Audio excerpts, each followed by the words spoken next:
Hello friends, welcome back to my channel. এই মুহূর্তে DA মামলা নিয়ে অনেক বড় আপডেট উঠে এসেছে। শোনা যাচ্ছে যে জানুয়ারি মাসেতেই পাওয়া যাবে ডিএর টাকা। ঘোষণা হয়ে গেল ডিএ। তো সরকারি কর্মীদের জন্য খুশির খবর। তো বন্ধুরা, পুরো ভিডিওটি কিন্তু তোমরা দেখতে থাকো। ভিডিওতে আমি সমস্ত কিছু এক এক করে আলোচনা করছি। তোমরা যদি চ্যানেলে নতুন হয়ে থাকো, অবশ্যই কিন্তু চ্যানেলটিকে সাবস্ক্রাইব করে বেল নোটিফিকেশান অন করে দিতে পারো। আর যদি ভিডিওটি বেশি ভালো লেগে থাকে অবশ্যই লাইক করে দিও। তোমাদের এক একটি লাইক আমাকে অনেক বেশি মোটিভেট করে পরবর্তী ভিডিওগুলো তৈরি করার জন্য। তো মেন টপিকে আসা যাক। রাজ্য সরকার চলতি বছরের জানুয়ারি মাসে ডিএ ঘোষণা করার কথা ছিল, কিন্তু এই বছরও আমাদের জানুয়ারি মাসে ডিএ কিন্তু ঘোষণা করা হলো না। যেহেতু সামনে ভোট আসছে, তো শোনা যাচ্ছে যে ভোটের আগেই কিন্তু আমরা ডিএ পেতে চলেছি। ইতিমধ্যেই রাজ্য সরকার শিল্প সম্মেলনে ঘোষণা করে দিয়েছে এবছর কবে ডিএ পাওয়া যাবে। আর এখন সবার মনে একটাই প্রশ্ন যে কত শতাংশ ডিএ পাওয়া যেতে পারে। ইতিমধ্যে সরকার আমাদের 18% ডিএ ঘোষণা করে দিয়েছে। 2020 সাল থেকে 2025 সাল পর্যন্ত টোটাল 18% ডিএ ঘোষণা করা হয়ে গেছে। মানে 18% ডিএ সরকারি কর্মীরা বর্তমানে পাচ্ছে। কিন্তু সরকারি কর্মীদের সঙ্গে আমাদের রাজ্য সরকারি কর্মীদের সঙ্গে কেন্দ্রীয় সরকারি কর্মীদের ডিএর তফাৎ কিন্তু রাত দিন। কেন্দ্রীয় সরকারি কর্মচারীরা ডিএ পাচ্ছে 53%, সেখানে রাজ্য সরকারি কর্মীরা ডিএ পাচ্ছে মাত্র 18%। এই ফারাক কিন্তু অনেকটাই। যদিও সুপ্রিম কোর্টের রায়ে বলা হয়েছে যে ডিএ কিন্তু আমাদের সাংবিধানিক অধিকার, তবুও এই মামলার পুরো রায়টা না আসা পর্যন্ত কিছুই বলা যাচ্ছে না।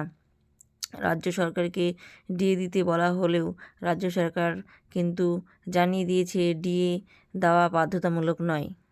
তবুও সংগ্রামী যৌথ মঞ্চ এবং সরকারি কর্মীদের পুরো দাবি যে ডিএ কিন্তু দিতেই হবে। তো দেখা যাচ্ছে যে বিষয়টা কিন্তু অনেকটাই জটিল হয়ে যাচ্ছে। তো আপাতত আমাদের 18% ডিএ ঘোষণা হয়েছে, আরও 3% ডিএ সামনে ঘোষণা হতে পারে ভোটের আগেই। সে 3% ডিএ দিলে আমাদের কিন্তু ডিএ টোটাল হচ্ছে 21%। তারপরেও কিন্তু প্রচুর ডিএ কিন্তু বাকি থেকে যাচ্ছে। ইতিমধ্যে এই যে বকেয়া ডিএ নিয়ে মামলা চলছে, সেই মামলার কিন্তু রায়দান এখনও হয়নি। তো রাজ্য সরকার যদি বকেয়া ডিএটা ঘোষণা করে দেয় তাহলে অনেক খুশির খবর সরকারি কর্মচারীদের মধ্যে। তো বন্ধুরা, এই খবরে সবাই আশা রাখছে সরকারি কর্মীরা যে এই বছরই কিন্তু তাদের অ্যাকাউন্টে ডিএ টাকা ঢুকতে চলেছে। তো তোমরা অবশ্যই কিন্তু আশা রাখতেই পারো এই বছরেই কিন্তু, যেহেতু সামনে ভোটের আগে কিন্তু সরকার সমস্ত প্রকল্পগুলিতে টাকা বাড়িয়ে দেবে। সমস্ত যেগুলো জটিল সমস্যা সেগুলো কিন্তু সমাধান করবে, কারণ আপনারা সবাই জানেন যে ভোটের আগে সরকার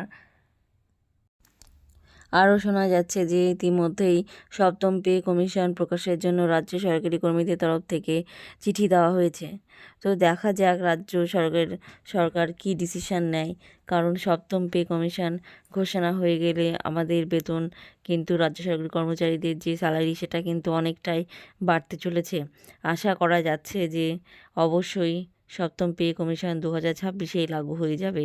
যেহেতু কেন্দ্রে 2026 সাল থেকে 8ম পে কমিশন ঘোষণা হয়ে গেছে, সেহেতু রাজ্যে অবশ্যই 7ম পে কমিশন ঘোষণা হতে পারে। যেহেতু আমরা এখন 5ম পে কমিশনে আছি 2019 সাল থেকে, তাহলে অবশ্যই যদি আমাদের 7ম পে কমিশন ঘোষণা হয়ে যায় এটা কিন্তু আমাদের স্যালারি অনেকটাই বাড়িয়ে দেবে। তো তোমরা তোমাদের মতামত অবশ্যই জানাতে পারো। ভিডিওটি ভালো লাগলে লাইক, কমেন্ট, শেয়ার এবং সাবস্ক্রাইব করে দিও।